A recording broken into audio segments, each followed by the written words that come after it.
Halo semuanya, terima kasih untuk kalian yang sudah mengklik video ini. Nah, pada video sebelumnya saya sudah mengajak kalian untuk mengenal siapa itu von Glaserfeld.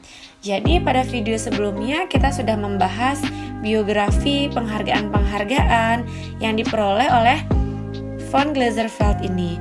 Nah, jadi von Glaserfeld ini adalah tokoh yang mengembangkan model konstruktivisme radikal. Nah, jadi sebelum kita membahas konstruktivisme radikal, ada baiknya pada video ini kita akan membahas hakikat pembelajaran menurut paham konstruktivisme terlebih dahulu. Nah, pembelajaran adalah suatu proses yang dilakukan oleh individu untuk memperoleh suatu perubahan perilaku yang baru secara keseluruhan. Nah, sebagai hasil dari pengalaman individu itu sendiri dalam interaksi dengan lingkungannya. Nah, pengertian tersebut menunjukkan bahwa mengajar bukan upaya guru untuk menyampaikan bahan, tetapi bagaimana siswa dapat mempelajari bahan sesuai dengan tujuan. Nah, perubahan yang dimaksud dengan belajar adalah perubahan yang konstan, berbekas dan menjadi milik siswa. Maka dalam belajar siswa mengalami proses dan meningkatkan kemampuan mentalnya. Nah, dengan demikian maka mengajar haruslah mengatur lingkungan agar terjadi pembelajaran yang baik. Mengajar bukan menanam pengetahuan. Nah, ini menyebabkan anak pasif. Berbeda halnya dengan istilah belajar mengajar yang sebelumnya sering digunakan. Nah, proses belajar mengajar cenderung memisahkan kegiatan antara belajar dengan mengajar.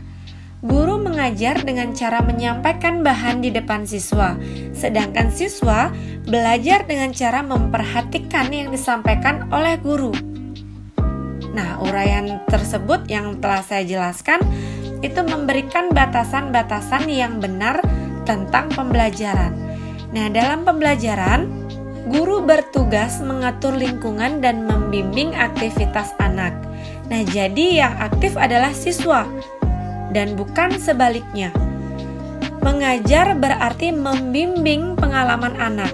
Pengalaman adalah proses dan hasil interaksi anak dengan lingkungan. Nah, jadi interaksi dengan lingkungan itulah yang dinamakan dengan belajar. Nah, dari pengalaman, anak memperoleh pengertian-pengertian, sikap, penghargaan, kebiasaan, kecakapan, dan lain sebagainya. Nah, lingkungan jauh lebih luas dibandingkan dengan buku dan kata-kata guru. Seluruh lingkungan anak adalah sumber belajar. Untuk itu, pelajaran hendaknya dihubungkan dengan kehidupan anak dalam lingkungannya. Nah, definisi pembelajaran yang disebutkan tadi sesuai dengan paham konstruktivisme. Nah, konstruktivisme adalah salah satu filsafat pengetahuan yang menekankan bahwa pengetahuan adalah bentukan atau konstruksi kita sendiri. Itu adalah pendapat dari von Glaserfeld. Nah, pengetahuan bukan tiruan dari realitas, bukan juga gambaran dari dunia kenyataan yang ada. Pengetahuan merupakan hasil dari konstruksi kognitif melalui kegiatan seseorang dengan membuat struktur, kategori, konsep, dan skema yang diperlukan untuk membentuk pengetahuan tersebut.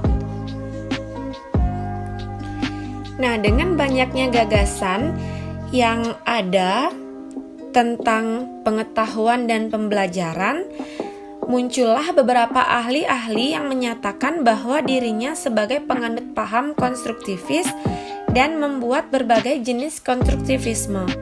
Nah, ini mengakibatkan terdapat banyak sekali ragam konstruktivisme. Nah, pengertian konstruktivisme sulit dibakukan karena meliputi spektrum keyakinan yang luas tentang kognisi. Adanya perbedaan keyakinan tentang kognisi menjadikan perbedaan dalam epistemologi konstruktivisme. Nah, dengan demikian, epistemologi konstruktivisme juga sulit dibakukan sehingga berdampak memungkinkan orang memperoleh interpretasi berbeda-beda bergantung pada siapa yang membaca dan epistemologi konstruktivisme yang mendasari penulisannya. Nah, untuk jenis-jenis dari konstruktivisme yang ada akan kita bahas pada video berikutnya. Terima kasih.